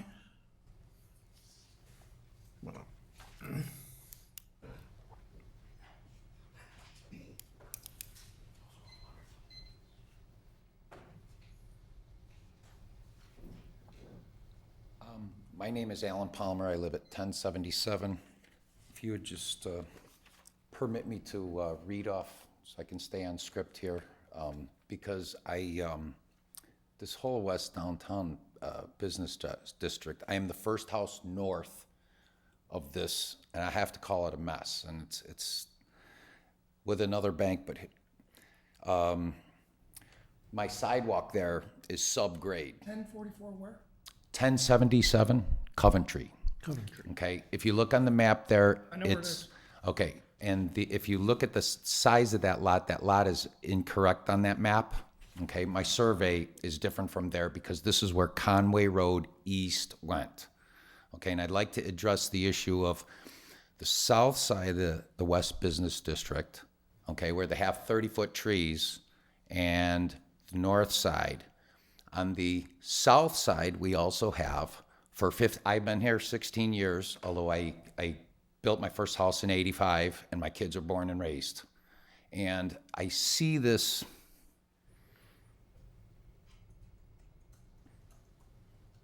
I'm gonna quote a friend of mine, a dear friend of mine, he's a CNBC reporter with the banksters, and I respectfully, because now we have LIBOR that actually is being eliminated.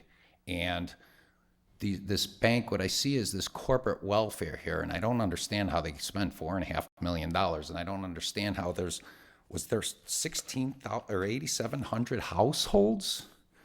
But on the north side here, we have Conway Road, and the trees were cut down last year, 43 the trees, and Sunset got new trees.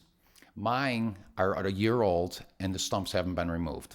I've called numerous times to try to get, okay, I have black locust. Anyway, and the city allowed this man to plant 6 willow trees. One of them is on Waukegan. I can't cut it down. And when the guys wouldn't back up 20 feet when I saw them when they were coming through. The city has an easement, a circular, radius, just like on the front of my lot, and there's a street that goes through there, okay? And with the money we're spending and the light pollution, if you look around, and that was really a nice speech, if you look around, the lights everywhere. On Sunset, they're on 3.5-foot cement pillars, okay? So they come over, and so what's going on here, and now I'm wondering, is that chase lighting going to be on 24/7? I mean, is it, what kind of light is it?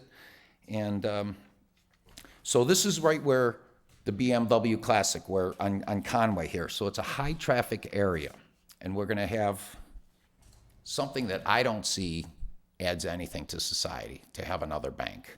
And this seems like it's going the non-profit, which is really the corporate welfare, like Lovell's. You have a real tax-paying employee employing Mr. Lovell, and it was so delightful when it would snow, and I lived right there, and we would walk in the snow.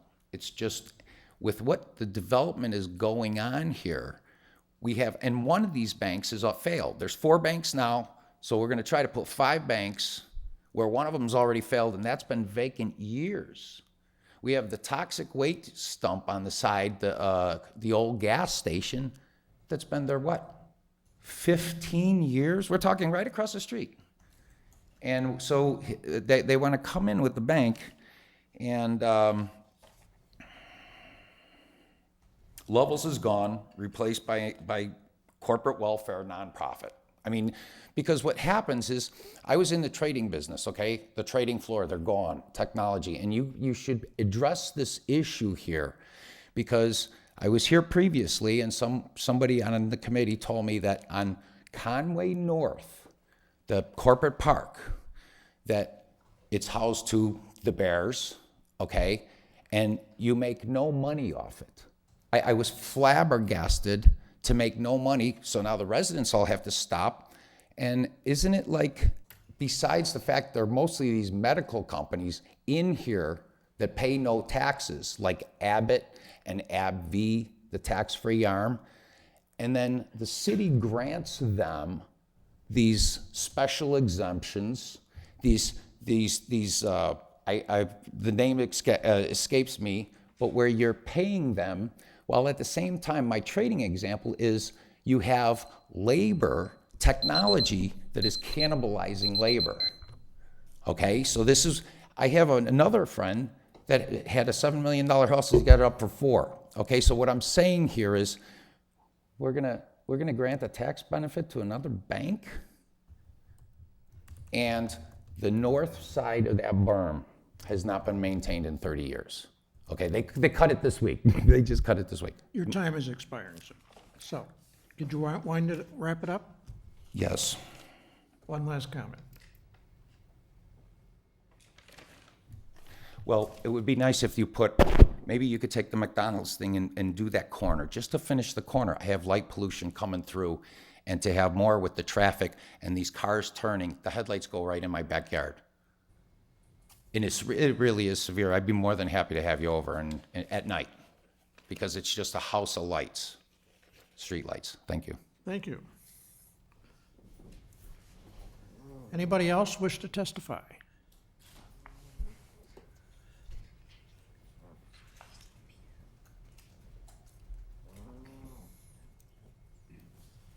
Hi, I'm Steve Douglas. I live at 460 Washington Road, and I'm here tonight representing the owners of Forest Square.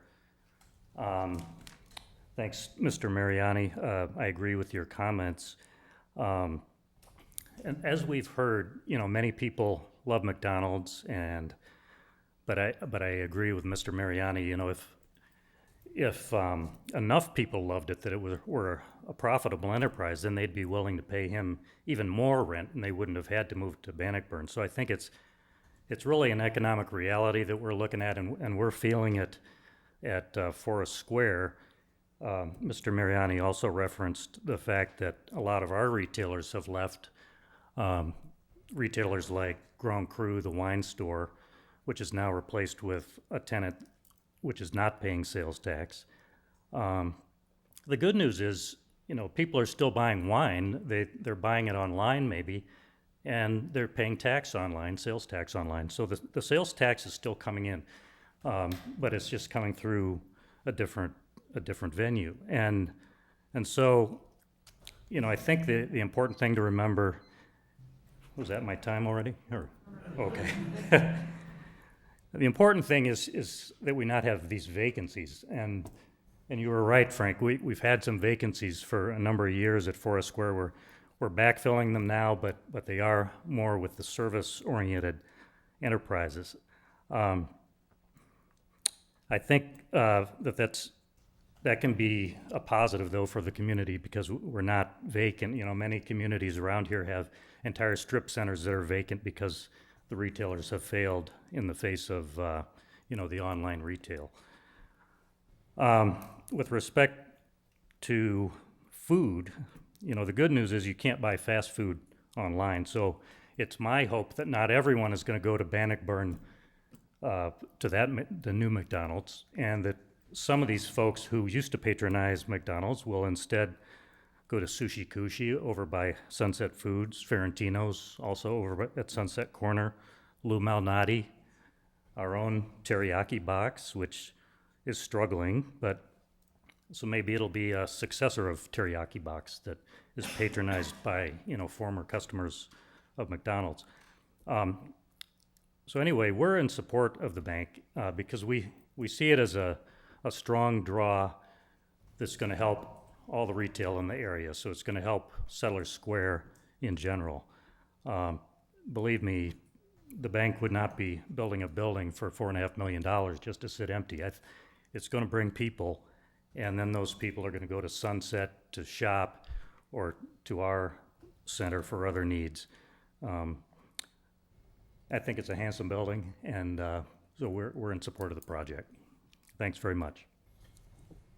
Thank you, Mr. Douglas. Are we tapped out as far as people wishing to testify? if you choose not to speak tonight, the matter will be back before us, and you'll have another opportunity to address us. So, do we have any, Kathy, do you have any comments in response to the public testimony? Nothing that I can think of, but I'd be happy to answer any questions or Okay. address issues you think I Okay, should. we're time then for final questions from the commissioner to the petitioner or staff. I have a question for Kathy. There used to be 4 banks there. We now have Wintrust, Private Bank, Fifth Third. Northern Trust was there. Wintrust purchased their building. Were there any comments from Northern Trust when they left this market area?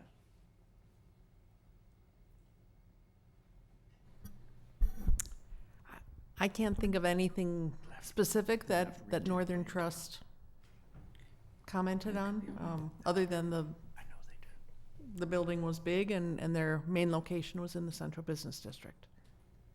Okay. I would note that in the case of the Northern Trust building, which Lake Forest Bank and Trust acquired, the second floor, which used to be all bank space, is now office space, which has also helped to draw more people into the area. And Fifth Third is looking at that same option. So I know there was a comment from one of the members of the public who spoke, and I think that's something at least worth discussing, rather than having faux second floor space. Perhaps there's an opportunity for some offices that could, as Mr. Douglas said, even draw more people into the area. So we can certainly explore some of the comments that were raised. Just personally, I'm aware of a number of 2 large branches in banking institutions, all for sublease. So it might be difficult to lease that second floor space. Might be able to help you with, does Chase Bank have any interest in being in the speculative office building development business? I didn't think so. Okay, further comments or questions, petitioner staff?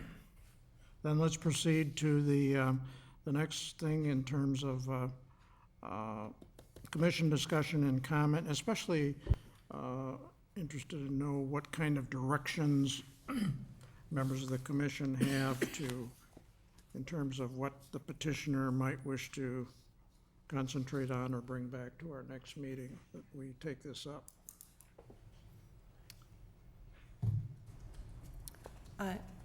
I felt that the petition as presented tonight was actually pretty inclusive and well thought out. I thought also that the testimony of all the public that came before us was very helpful, and I understand that it's a very emotional thing for some people to like lose this, restaurant business in the community. But what Mr. Mariano stated is that the existing McDonald's was not really viable. So I think it's important for us to realize that there is a potential that that building could be vacant. So do we want a vacant building there, another like empty storefront, or do we want to, improve, our West Lake Forest area? So the petition itself, I think, it would probably be best to go to the BRB, but as it stands right now, I'm not really sure that I have anything to add that I'd like them to bring forward. Okay. I mean, I think as I saw the slides and the renderings, it's obvious that the matter needs to go to BRB. And speaking for myself here, I think it would make sense for it to go there soon. And I'm confident that that the members of that body will make sure that the proposal is tailored to design standards that we typically see in Lake Forest. I'm not saying the one that we saw tonight isn't, but I think there are refinements that could be made, and I certainly trust their judgment on the matter. With all due respect to the chairman's comments, I think that puts the cart before the horse. I don't know why we're discussing the building and the 7 offices within it and the 4 ATMs and et cetera, when I think the first thing we have to answer, as I said, is whether this meets the purpose of the ordinance. And in my view, when I cited, this is in a number of articles, but the one that I looked at was just in January of this year from CNN Money.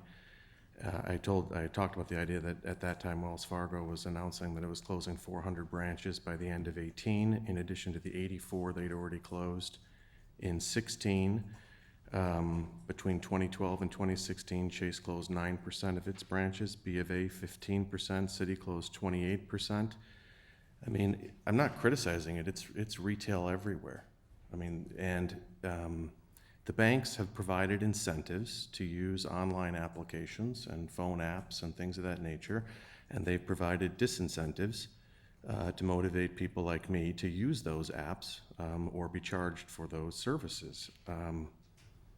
So, you know, the way in which we bank has changed, and I'm a little concerned because the traffic survey, although admittedly the traffic survey does say that the proposed site will generate less than 25% of the traffic that the current site does.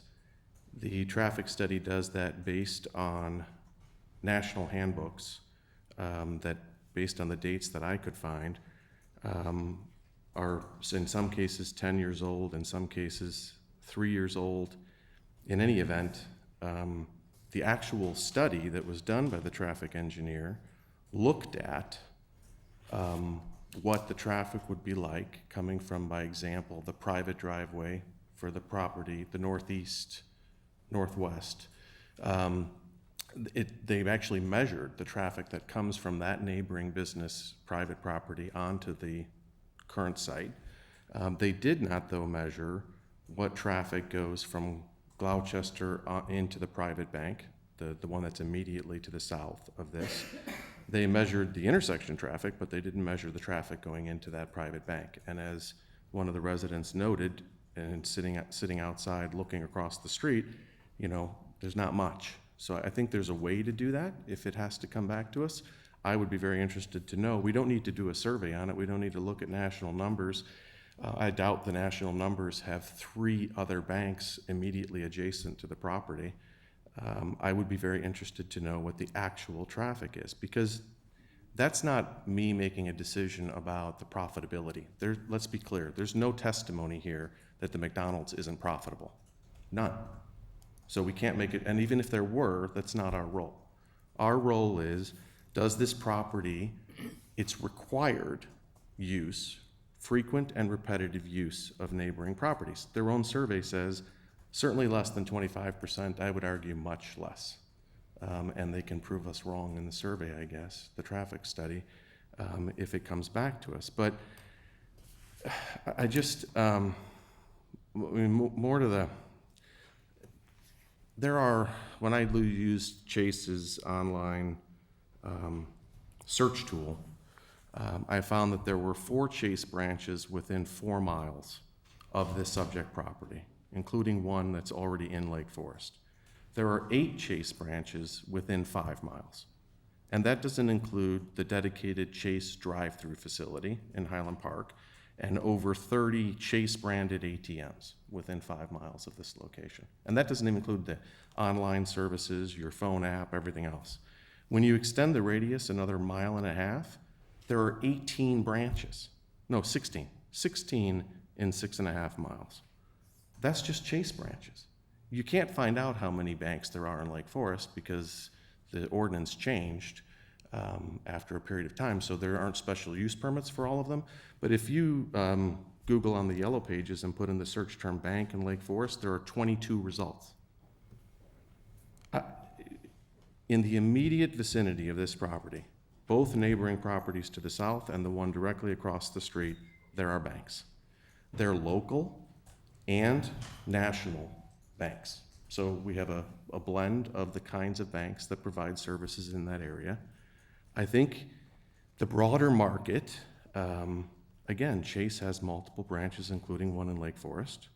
If the numbers are right, and there are 20 or more banks in Lake Forest, I mean, that's like a bank for every 800 to 900 residents. I just don't see how there could be a genuine required need for frequent and repetitive use of this type. And I think it's wrong to make suggestions about the viability of the ongoing business enterprise.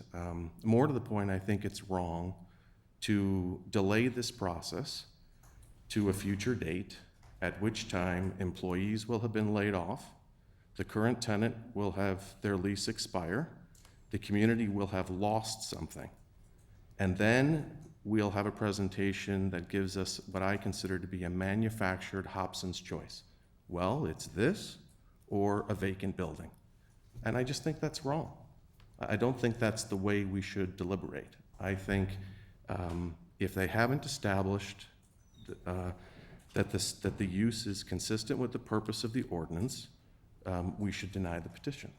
We shouldn't send it to Building Review Board and talk about a building when we haven't even agreed that it fits the ordinance. That's my view. So, Commissioner Freeman, I take it you would like perhaps staff to address the question of how it fits within the purpose of the ordinance? Well, I asked the petitioner, but if Kathy wants to comment on it, she can. Well, can we also have some discussion among the commission members? Sure. I'd like to get input from each commission member. I guess what I would add is, while I agree with Michael's point, I am sensitive to the property owners, what the zoning is, and if I would maybe be a little bit more sensitive if I knew there were 4 or 5 other retail uses that were lining up to fill a 3,600 square foot spot. I think that there are some protections that are built into an investment of $4.5 million. I understand his interpretation of what the reason for the special use and what the B zone district was, quote unquote, intended for. And that there is certainly the ramifications that this was all put together with tax increment financing to put the whole part of the town together to be vibrant, to offer some services to the residents. But I would still reserve my thoughts to I get it all the time doing what I do for a living when my mom calls me that her friends want us to put a hardware store in downtown Lake Forest. And I always say the same thing. Well, my mother's friends are welcome to lease a spot and open up a hardware store anytime they want. So I wrestle with that challenge. I think that you look at the banks that are there and they're battling for business and they're clear winners and losers on how that thing works. Maybe the new bank with 75% of the residents as existing customers makes more sense than one of the competitors. And why should they be penalized for winning the battle, building the right building, paying the highest rent? So I understand Michael's position, but I feel some responsibility to the property owners as well to make the most of their building. Yeah, so I understand Commissioner Freeman's comments about, how it would meet, the intent of the ordinance and such, but in my opinion, banking, as the petitioner said, is something that people use, every week. Somebody's going to the bank, to ATM, maybe they're not going to the teller, but they're going to the ATM. So it is something that the B1 district encourages because we have the 4 banks there already. To me, it does feel like, well, that shouldn't mean that you can't have any more. It is like we have an open market. People can come and open up their business. If Chase feels that this is a market they can come into and they're going to be successful, it's gonna be up to them, they're gonna win or lose, right? And then the building will have to be sold, or they'll have to sublet, but that's their business plan, and that's something that they're taking the risk to do this large, expensive building for. I just feel that we have to give them a chance as, you know, people on, as members of the boards, to look at the ordinance, see if they're fulfilling what the requirements of that are, and move it forward, you know, in that process. I mean, if the rest of the board is in favor of that, then, you know, that's understandable, but it's a competitive world out there. Retail's failing, restaurants are failing, and we want to encourage businesses to be successful and move into our town. It is a very competitive retail environment. I believe that a bank is an acceptable B1 use. Particularly hearing 75% of the residents in this market area are already customers of Chase, suggests there would be a need in that particular neighborhood for what would be the only national bank. Wintrust and Private Bank are regional banks. Fifth Third at best is a super regional. Chase is the only one that's considered a national. But I have to go back to Tim Henry's point, which is, what are the alternative uses? And in today's retail environment, perhaps a fast casual restaurant, because there is sufficient parking there. Mr. Siebold raised that issue. The parking at 37 spaces would accommodate a restaurant if there were a restaurant who wanted that space. It's more than sufficient if it's more of a service business to have 37 parking spaces. But by having more spaces, it does give the flexibility to the owner and the community for alternative uses in the future. I have to point to Chase's credit rating, which is excellent. It would be considered a very high-quality tenant. And so I would find it difficult on the basis that the Plan Commission looks at these issues to deny this application.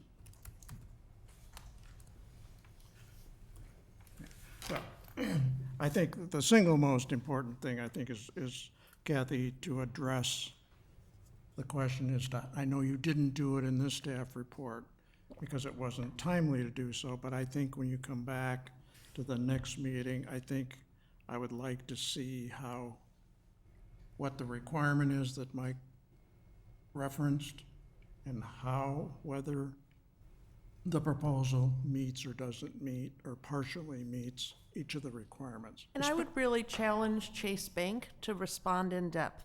We've had a number of meetings, and I do think you've heard a lot of comments, and I think providing some documentation on that and really putting some of that burden on Chase, I think they have a good story to tell, and I think presenting that from Chase themselves will help us to respond to those criteria and assess whether they're met or not. So what you're saying is you need help from Chase to respond from their business purpose standpoint, how it fits within the requirements of the ordinance. I think what I heard from Commissioner Freeman was raising some questions, and it really is the burden on the petitioner. Okay. Most petitioners come forward with full documentation and not just 75% of that area are their customers, but really look for documentation and perhaps information on other bank branch locations. I think there is documentation that can be put together that can better help the commission to evaluate each of those criteria. And again, that's why this is before you for introduction, and it just needs to be fleshed out some more to allow the commission to fully evaluate it. Along those lines, and I would say to Mr. Kristoff that perhaps you get other specialty pockets within Chase, beneath you, beside you, above you, wherever in the organization, that you can respond on point to the ordinance requirements. Okay? And then if I could add to that. It's really important from my standpoint. I think if I could add to that too, I might make the recommendation that Chase review the additional municipal contributions that were made by North Shore Health Systems when they replaced a bank or replaced a restaurant right across the street. And we were pressed on some of the same issues, and they made some very persuasive changes to their proposals to entice us to encourage what they had proposed. So may I make a few comments? And thank you all for those comments. It's always good to have this discussion. And since we don't get to talk about this privately, you all get to kind of listen in on our open meeting discussion here. So, I mean, let me be clear, because we've had this discussion in a number of contexts, both from a residential, how do we apply special uses in the residential setting and the commercial. This commission is not in the business of picking winners and losers on property value. This commission is not in the business of determining whether it makes sense for Chase to spend $4.5 million on a building. But we do have an obligation to make sure that those petitions that come before us meet the purposes and intent of the ordinance, and we can't look at them blindly. I mean, we have to look at them in the context of the city plan and the best interests of the residents, and whether or not the residents are benefited. Is the need met, and are we losing something? And I'm frankly surprised, given the amount of activity I've seen on social media about people whose kids, like mine, I live on the west side of 41, and I still like to think I live in the country to some extent. And my kids grew up in that McDonald's. And this mural is something that people are emotionally attached to, not just because it's a local artist, but because they sat under it and they socialized there. So I think I'm just surprised that we won't acknowledge the reality that we are losing something as a community. And then, as the residents so aptly put it, what are we gaining? Another bank? I mean, you can't look at need. I don't disagree that under the ordinance, a bank in and of itself is not an appropriate use. I do question, though, when there are as many as we have, that it really serves the frequent and additional. I think there's an argument to be made that bank branches don't serve any need, frankly, anymore. I'll throw that out there. I just don't. There are certainly not one that has 7 offices or 7 personal bankers. I don't believe it. But that's not my role. But you can't come in and use statistics that overlap with your existing branches. That's unfair. You can't count residences that already go to your other branch. Yeah, you can't do that.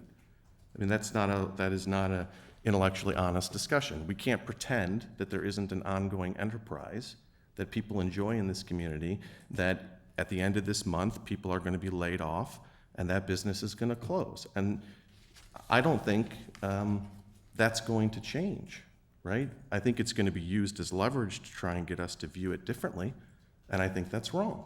I don't think that's the way this process should work. And I submit that if you're going to submit a traffic study, your citation should have dates attached to them, so that we can put it in context. And if you really want to do a fair traffic study, study the traffic that goes into the existing banks. And then what is the additive need for the community within a quarter mile to have another bank? I just don't think it meets the purpose. I don't think there's any further hearing required about it, frankly. I'm, like I said, somewhat surprised that there was a lot on Facebook and very little here in the room from what I've observed over the past 2 weeks. I always appreciate the comments from the public, and even if people don't want to appear at the meeting, any correspondence is given to us, and I see none from the community. Mr. Rickmeyer, I really appreciated your comments, because for my involvement, living on the east side of town, going to Sunset fairly often, I rarely see any activity at McDonald's. And I had no idea it was such a hub for the community. I would have one request of petitioner, and that is with respect to your the study done by Kimley Horn, specifically on page 17, and I think it gets to something that Mike Freeman mentioned. You're comparing what's projected, or, you know, the differential, the big drop in traffic, Bank versus McDonald's. But yet, you did traffic counts, actual field surveys, but yet what at least appears to me on the table 3.2, what you're calculating as a differential in traffic is ITE handbook standards as opposed to the actual traffic counts from your survey data on the dates that you ran tapes and ran counters. So I need to understand what the comparison is from the projected bank and the actual traffic survey data that you collected. Because when I see the comparison that arrives at your conclusion that there would be, you know, 30, 40% drop in traffic, to me, it appears that that's compared against the ITE handbook standards. And elsewhere in here, I thought I read, frankly, to me, it was a very unclear traffic study. So I need a lot of clarification on that. I think that I understand it's intuitive conclusion, but I'm really wondering whether or not the drop in traffic is going to be as great as you say it is, especially when you compare the projected bank with ITE standards. I mean, I understand why you did that, apples to apples, but really what I want to understand is projected bank versus what the actual you got in the traffic counts from the traffic study, unless I'm misreading this completely. That's the way I read it, and to your benefit, you have at least 3 banks to pick from. Yeah. And also it would help on that study, please define the word conservative. You use several times in that study. These are conservative estimates. What do you mean conservative? Is it on the high side or the low side? So please define conservative.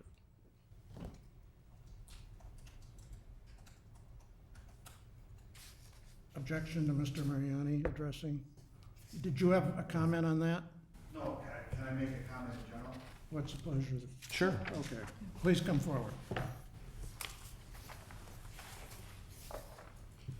To Mr. Freeman, I want to make sure that we don't send the wrong message. Could you speak into the mic? Yes, I'm sorry. I want to make sure that we don't send the wrong message. McDonald's lease is up at the end of the month. So nobody is using that as a hammer. That's a reality. And I think it's a little misleading to say that could be stopped because there's a McDonald's right down the road. So McDonald's is closing. And these two gentlemen right here, quite frankly, I feel for. I used to go to on 22, the Highland House and meet with my pals, and I loved it. So I feel for them. But the other thing is that, quote unquote, we're not here to decide, you know, the viability of a business and whether McDonald's makes a profit or not. Under testimony, I can tell you that was the worst performing McDonald's, period. I don't know if he made any money, but if it wasn't a special circumstances, he wouldn't have kept that McDonald's, period. So I just don't want these gentlemen to think that I could pull the plug and McDonald's would have been there, because I tried to make a deal with Bill. And Bill wanted to make a deal too, but it didn't work. And the other thing is, believe it or not, my friend that owns the Settler Square, we never talked. I appreciate the comments he made. The reality of it is not to be a threat. The bottom line is it's for Jimmy John's, for Ferentino's, for Starbucks, for Sushi Kushi to survive. And I would love, we actually approached Ray Walker. I would love Walker Brothers in that location.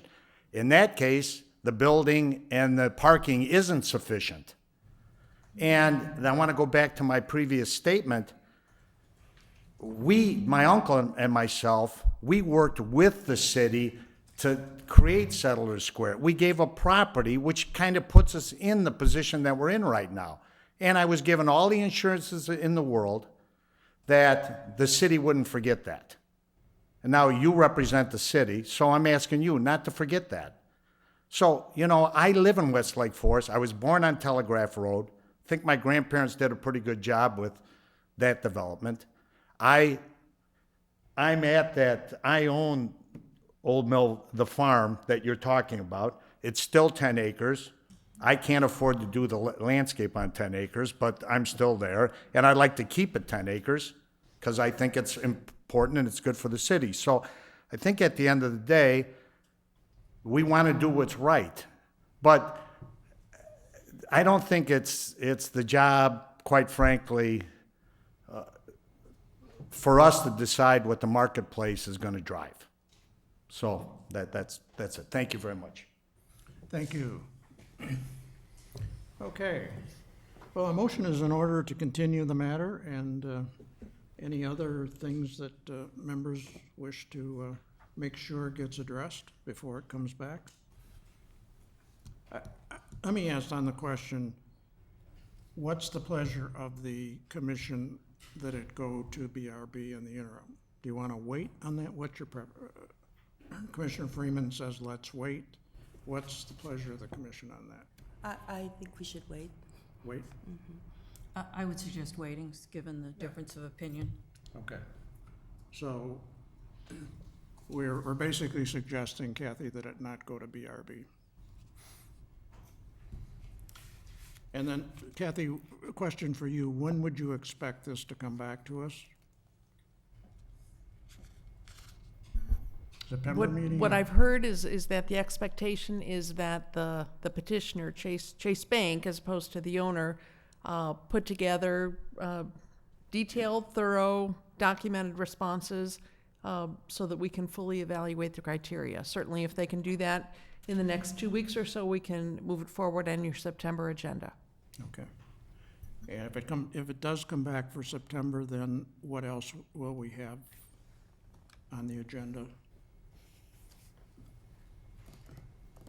Do you know? I will have to think about that. At this moment, Unknown at this moment.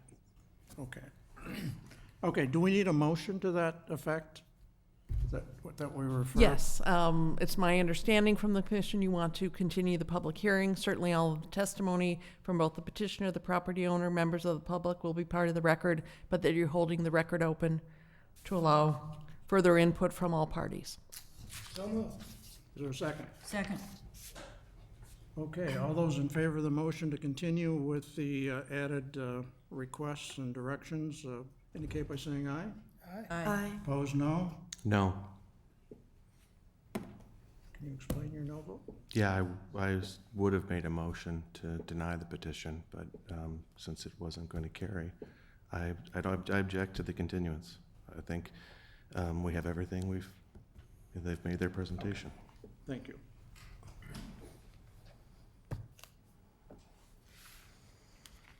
Okay.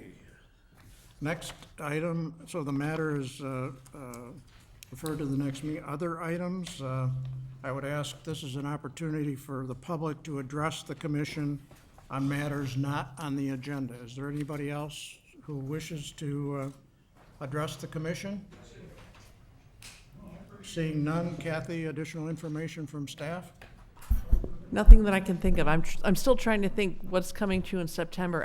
I believe final plat for the Saunders Road subdivision will be before you. I have not recently heard from Waterway, so at this date, because we would want information with enough lead time to send to our acoustical engineer and our city engineer, so my guess is that will not be on the September agenda. Okay. There was one issue we had talked to Kathy about the September date. It looks like it moved. Or maybe I just counted it wrong. Did we? What is the date now? It's the 13th now. I think it is on the regular second 13th. Wednesday. The second is the second Wednesday, is the 13th. But an earlier calendar may have been listed an incorrect date. Okay. Well, could I request that we make an attempt to try and schedule a different date? What date would you say? I'll be open anytime the week before, week after, Monday of that week.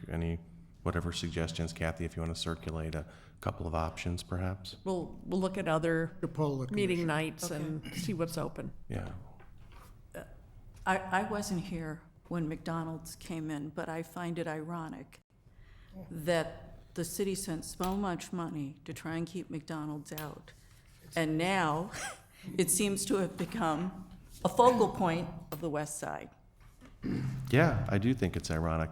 I also think you perhaps, to Mr. Mariani's point, have different people who are participating in our city government who feel differently about the types of businesses and the generation of sales tax revenue. So I think there's a difference there too. I think some of those decisions motivated people to come forward and serve the community because they don't feel all interests are represented. So I would just add that comment for whatever Well, it's and the worth. sales tax revenue is not in the purview of Plan Commission. No, I'm just but telling you very why I pertinent for think, city I'm just telling you council. why I think people. No, but I are- think it's fair to say that I would expect almost unanimous sentiment on the part of the commission to put a condition without debating it in terms of that the council should look at this financial issue. And not that we come up with anything specific, because it's not within our purview, but go ahead, Kathy. I would just suggest, because you have closed the hearing for tonight and continued it, that the continued discussion should be held over to your next meeting. All right. Okay. Since Thank you for the your warning. audience has left. Not really. No. Well, we did let Mr. Mariani speak, so. Yeah. But the meeting's closed, though, so we stopped talking, so The- everybody On should that come point, back. The meeting, I was just okay. going to ask if there were tax advantages to this, and the $4.5 million sounds like a write-off to me. I'm just always suspect that. Yeah, I mean, Well, we, there will be property taxes generated by the building. I don't know what the comparison is, McDonald's versus the proposed bank is. you can look at the city council meetings. I believe the TIF closed. But I do think it is ironic that the city spent that tremendous amount of money. All the sales tax revenue was repaying attorney's fees and the rest of it. So I could go on ad nauseum, and that the architect got sued afterwards for designing what looked like a McDonald's. And so it's a bit of Lake Forest history for sure. I was new to the community at that time, and I shook my head as I watched that whole controversy unfold. So, okay. A motion to adjourn is in order. So moved. Second? Moved and seconded. All those in favor of adjourn, say aye. Aye. Opposed, no. Motion carries. Thank you all.